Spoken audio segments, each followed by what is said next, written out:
今次同大家煮一個韓式泡菜炒豬腩肉。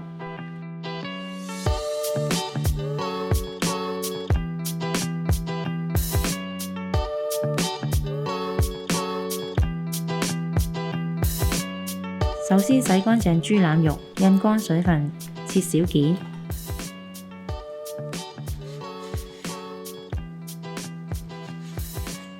韭菜切段，蒜頭切蓉，將醬汁嘅材料撈勻好陣間用。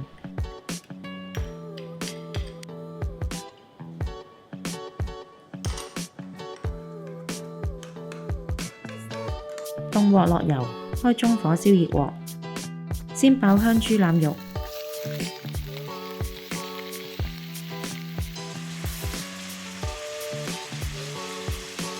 然後再落蒜蓉同埋泡菜炒香。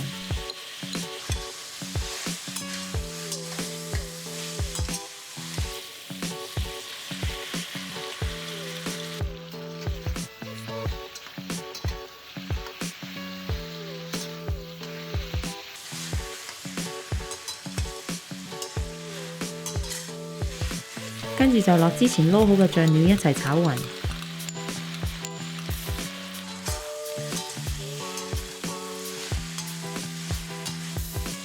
最後再加韭菜炒到去軟身，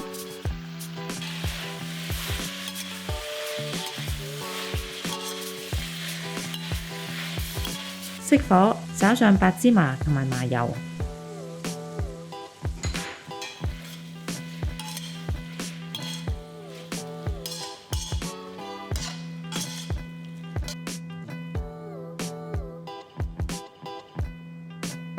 如果鍾意食白芝麻呢，可以上菜嘅時候加多少少。